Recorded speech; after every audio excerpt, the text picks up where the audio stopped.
Hi dear students, I'm going to teach you economics. Chapter है story of village Palampur. पर पढ़ाने से पहले थोड़ी बातें हो जाए और मैं ये कहना चाहती हूँ कि लॉकडाउन का पीरियड है जो काफ़ी टफ टाइम है आपके लिए भी और हमारे लिए भी। आप स्टूडेंट्स हो, आप सेल्फ स्टडी के द्वारा पढ़ सकते हो, आप ऑनलाइन स्टडीज़ जो चल रही हैं उनके द्वारा पढ़ सकते हो और ऐसे वीडियोस भी आपकी मदद करेंगे अगर आप सिंसियर हो। सो ये पहला वीडियो मैं बना रही हूँ। अगर आपको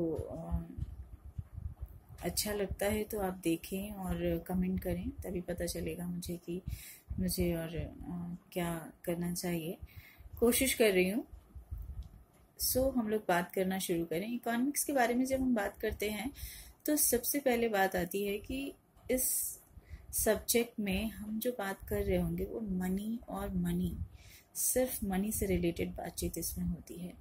बट स्टार्टिंग में मैं सिर्फ आपको मनी से रिलेटेड बातचीत बता रही हूँ ऐसा तो मैं बिल्कुल नहीं कहने जा रही, क्योंकि ऑब्वियस है ये चैप्टर जो है वो जब आप जैसे जैसे आगे बढ़ोगे इन चीज़ों के बारे में बताएगा आपको। सो पहले मैं शुरू कर दूँ आपके लिए।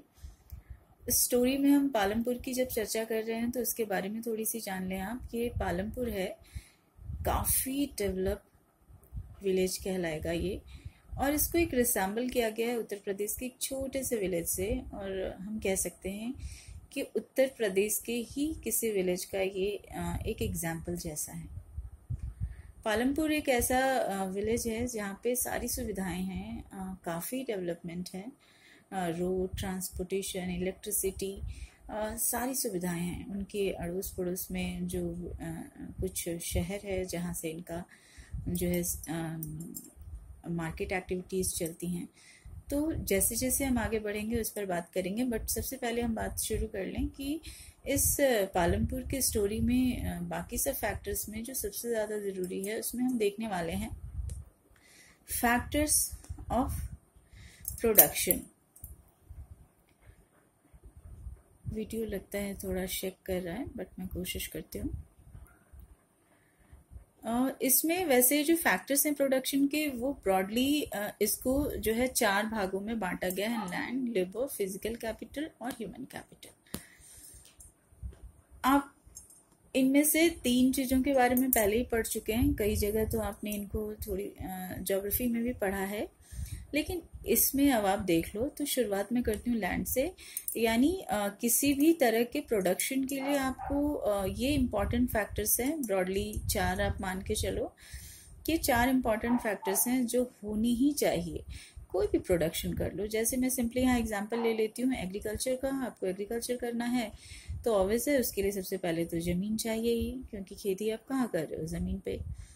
अब आप ये कह दोगे कि नहीं आजकल बहुत हैंगिंग गार्डन वगैरह भी बन रहे हैं, तो डियर हैंगिंग गार्डन भी अगर बन रहे हैं तो उसके जो इम्पोर्टेंट जो फैक्टर्स हैं वो सॉइल ही हैं, और उसको हम लैंड ही कंसीडर करेंगे। ठीक है, आजकल बहुत बड़ा कॉन्सेप्ट है कि आपने हैंगिंग बास्केट बना रखा है, तो वो क्या है, वो एक्चुअली ज़मीन ही है।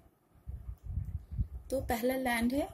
सेकंड जो है वो लेबर है। लेबर को हम बहुत इंपॉर्टेंट इसलिए कह रहे हैं क्योंकि कोई भी चीज़ इसके बिना यूज़फुल नहीं बनती।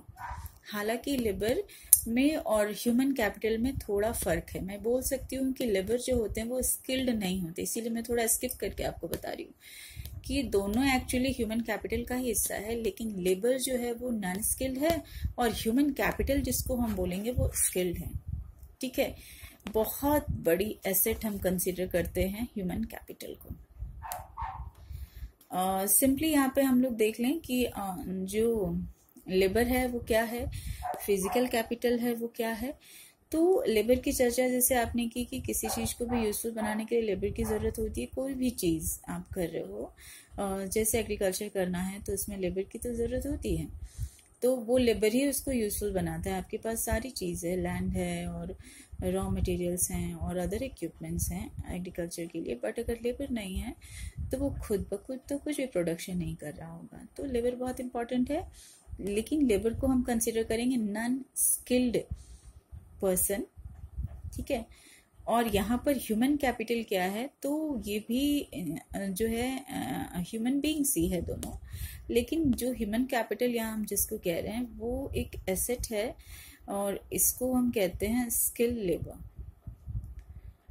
जैसे स्किल लेवल में बहुत सारी चीज़ें, बहुत सारे लोग आते हैं, सॉरी, जैसे कि आप बोल सकते हो कि कारपेंटर भी आ सकता है, या फिर इंजीनियर आ सकते हैं, जो ट्रेन टीचर्स होते हैं, डॉक्टर्स होते हैं, बहुत सारे आ सकते हैं।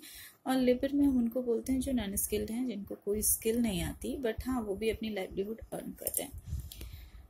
और नेक्स्ट जो है वो फिजिकल कैपिटल, जो बहुत ज़रूरी है। इससे पहले आपने इसको नहीं पढ़ा है, मैं ये कह दूं तो गलत नहीं होगा कि इकोनॉमिक्स में जो आज मैं पढ़ा रही हूँ इसका बहुत इम्पॉर्टेंट फैक्टर ये है, एलिमेंट ये है। मेरे कहने का मतलब है कि आप इसे ज़रूर जानें। तो फिजिकल कैपिटल को हम जानेंगे, यानी प्रोडक्शन का जो ये थर्ड फैक्टर है फिजिकल कैपिटल, इसको ब्रॉडली दो भाग में बांटा गया है, that is fixed and working. Fixed capital और वर्किंग में क्या अंतर है, तो फिक्स जो है वो ड्यूरेबल है नेचर में, और दैट मीन्स कि ये लंबे समय तक चलता है। एक बार आपने इसे ले लिया, आप इसे बार बार इस्तेमाल करते हो, आपका पेन भी हो सकता है, ऐसा तो नहीं, हाँ वो लिखो फेंको पेन को मत डालिएगा इसमें, बट वो चीज़ जो आप एक से ज़्यादा बार इस्तेमाल करते हो उसको हम फिक्स्ड कैपिटल कहते हैं। यहाँ पे मैंने एक एग्जाम्पल जैसा दिया है, टूल्स एंड मशीन्स, आप इसमें बहुत सारी चीज़ कर सकते हो। जैसे लैंड भी आपका फिक्स्ड कैपिटल है, सपोज करो एग्रीकल्चर के लिए आपको ज़मीन खरीदी है आपने, तो भी वो फिक्स्ड कैपिटल है। किसी बिजनेस को करने के लिए आपने ज़मीन खरीदी है, कोई शॉप बना लिया है आपने, तो ज़मीन एज वेल एज वो शॉप भी आपका जो है फिक्स्ड कैपिटल है। स्कूल इंडस्ट्री आप रन कर रहे हो, तो स्कूल इंडस्ट्री का जो लैंड है, या फिर इस पे बनी जो बिल्डिंग है, या स्कूल बिल्डिंग के अंदर जो क्लासरूम्स में डेस्क और बेंचेस हैं, तो या वाइट बोर्ड है, ये सारी की सारी चीज़ जो है फिक्स्ड कैपिटल है, क्योंकि इस पे आप बार बार पूंजी नहीं लगाते हो, कैपिटल नहीं लगाते हो। तो सिंपली जो ड्यूरेबल है, टिकाऊ है, उसे हम फिक्स्ड बोलेंगे। और वहीं पे अगर आप देखो कि वर्किंग कैपिटल हम किसको बोलते हैं, जो है किसी भी इंडस्ट्री को रन कराने के लिए जो मनी की आवश्यकता होती है, इसलिए यहाँ पे आप देखो रॉ मटेरियल और मनी इन हैंड। तो मनी इन हैंड का मतलब है कि किसी भी इंडस्ट्री को चलाने के लिए जो आपको पैसे की जरूरत होती है उसको हम कहते हैं वर्किंग कैपिटल। और जैसे कि अगर मैं यहाँ एक एग्जांपल लूँ आपके पास, कि अभी हम लोगों ने एग्जांपल लिया कि आपने एक छोटा सा शॉप खरीदा है और या फिर बनाया है, तो वो फिक्स्ड कैपिटल है। बट वो शॉप आपने बना लिया, सपोज करो 10,000 रुपीज़ आपके पास थे और आपने वो 10,000 का शॉप क्रिएट कर लिया, यानी आपकी पूंजी लग गई, तो आपने फिक्स्ड कैपिटल तो क्रिएट कर लिया। लेकिन वो दुकान में अगर आपको सपोज करो आप कोई ग्रॉसरी शॉप खोल रहे हो, या वेजिटेबल शॉप लगा रहे हो, या फिर कुछ भी कर रहे हो, तो वो कहाँ से करोगे, उसके लिए भी तो मनी की आवश्यकता होती है। तो वो जो किसी इंडस्ट्री को रन करने के लिए आपको मनी की ज़रूरत होती है, नीड होती है, तो उसको आप यहाँ पे जो है वर्किंग कैपिटल के लिए बोलोगे, या फिर वर्किंग कैपिटल ही कह रहे होगे, क्योंकि उसके बिना आप किसी भी इंडस्ट्री को रन नहीं कर सकते। सो ये 3 इम्पॉर्टेंट फैक्टर, और के बाद हम लोग बात कर लें ह्यूमन कैपिटल, जो कि बहुत ज़रूरी है। इसको जब हम देखते हैं, या फिर इसके बारे में जब हम बात करने जाएं, तो हमने सिंपली ये सुना या जाना कि स्किल्ड लेबर्स जो होते हैं वो कहलाते हैं human capital. That mean human capital asset, capital means यहाँ पूंजी, ठीक है। तो पूंजी यानी वो एसेट होता है। सपोज करो आप जो हैं अभी, पता है अभी सिंपली मैं इसमें आपको समझाऊं कि जैसे स्टूडेंट्स हो आप, स्कूल एक इंडस्ट्री है, और स्कूल इंडस्ट्री में पढ़ने वाले जो स्टूडेंट्स हैं वो रॉ मटेरियल हैं, और वो प्रोसेस हो रहे हैं, टीचर्स जो हैं प्रोसेसर हैं, उनको प्रोसेस कर रहे हैं, और वो सीखते जा रहे हैं और आगे बढ़ते जा रहे हैं। एक टाइम ऐसा आएगा जब वो आगे बढ़कर कुछ बनने वाले हैं, तो अभी उनके पेरेंट्स उन पर इन्वेस्ट कर रहे हैं क्या, मनी इन्वेस्ट कर रहे हैं उन पर, उनके हेल्थ पर, उनके एजुकेशन पर, इसके बारे में भी हम लोगों को बात करनी है आगे जब आप बढ़ोगे। अभी तो नहीं, बट ऐसे ही मैंने बताया कि आप अभी कैपिटल नहीं बने हो। आप कब कैपिटल बन जाओगे, यानी आप स्टूडेंट हो अभी आप रॉ मटेरियल हो और प्रोसेस हो रहे हो। आप कैपिटल कब बन जाओगे, जब आप अर्न करने लगोगे। और अर्न भी कैसे करने लगोगे, स्किल्ड लेबर बनकर। जैसे साइंटिस्ट हैं, डॉक्टर्स हैं, इंजीनियर्स हैं। मैंने बोला ना कि एक सिंपली कोई जो है कारपेंटर या फिर इस तरह का कोई भी चीज़ है, या फिर गोल्ड स्मिथ जो कि खास उस चीज़ को बना रहा है, उसके पास उस चीज़ को बनाने के स्किल है।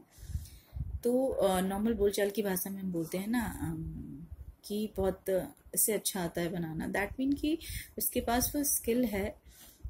फिर इसको अगर लॉन्ग टर्म में या फिर आगे हम लोग देखना शुरू करें तो इसमें बहुत सारे फिर चीज़ें आएंगी। अभी मैं उसको उतना एक्सप्लेन नहीं कर रही हूँ आपको। ओके, इसके साथ आगे अगर मैं आपको दिखाऊं तो मैं आपको ये बताना चाहती हूँ कि जैसे कि मैंने आपको बता दिया कि पालमपुर जो है वो एक डेवलप विलेज है, और इतना ज़्यादा कि वहाँ बहुत जो है कि हर तरह की सुविधाएं अवेलेबल हैं। बहुत सारी सुविधाएं जिसको हम बोल सकते हैं in terms of electricity, water supply, drainage, transportation, यानी जितनी सारी सुविधाएं आप सोच सकते हो वो उस विलेज में है। अगर इतना डेवलप है तो फिर हम क्यों कह रहे हैं उसे विलेज? क्यों कह रहे हैं? क्योंकि वहाँ के लोगों की मेन एक्टिविटी ही क्या है, तो वो जो है पालमपुर की मेन एक्टिविटी जो है वो फार्मिंग है। तो सिंपली ये तो क्लियर हुआ कि कोई भी कितना भी डेवलप हो जाए, बट वहाँ पर मेन एक्टिविटी, दैट मीन वहाँ पे रहने वाले लोग अपनी लाइवलीहुड को अर्न करने के लिए जो है वो फार्मिंग कर रहे हैं। बट सिर्फ फार्मिंग ही नहीं कर रहे हैं, फार्मिंग के अलावा भी वो बहुत सारे वर्क कर रहे हैं, तो जिसको हम अदर एक्टिविटीज यहाँ बोल रहे हैं या फिर नॉन फार्म एक्टिविटीज कह रहे हैं।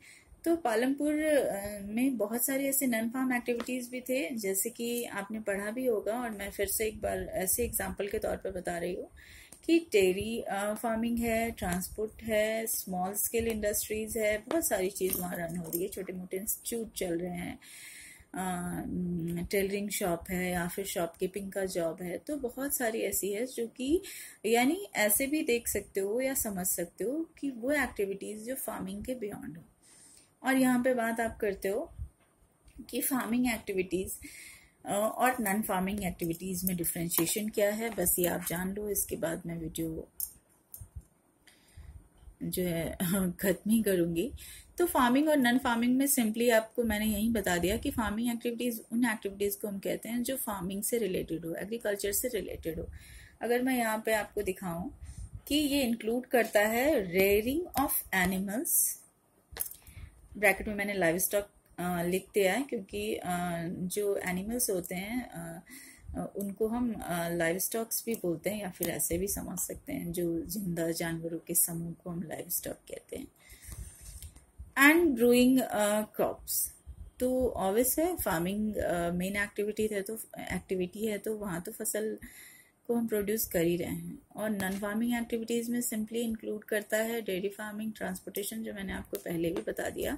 स्पेशली इसको ऐसे बताने का मेरा मोटिव ये था कि जब आप क्वेश्चन पेपर्स देखते हो ना, तो आज जो मैंने टॉपिक पढ़ाया उसका सबसे इम्पोर्टेंट चीज जो है वो मैं आपको बता दूं, जो आप जरूर पढ़ लेना और याद कर लेना। दैट इज डिफ्रेंशिएशन में आप ये देख लो कि ये फार्मिंग एंड नॉन फार्मिंग है। और उसके अलावा जो मैंने आपको पहले पढ़ाया कि फैक्टर्स जो हैं प्रोडक्शन के, लैंड, लेबर, फिजिकल कैपिटल और ह्यूमन कैपिटल। तो इसमें जो आपने फिजिकल कैपिटल को देखा है ना, तो ये जो दो ब्रॉड भागों में इसको आपने पढ़ा, फिक्स्ड और वर्किंग। तो इसको आप एक बार जरूर देखो, और अगर आपको समझ में नहीं आता है तो कमेंट करके बताना कि इसी टॉपिक को और या इस टॉपिक में से कौन सी चीज़ ऐसी है जो आपको नहीं समझ में आई, तो मैं फिर से उस पर वीडियो बनाऊंगी। आज के लिए बस इतना ही, और अब मैं वीडियो एंड करती हूँ। आप देखो, कमेंट करो ताकि मैं नेक्स्ट वीडियो आपके लिए बना सकूँ। Thank you.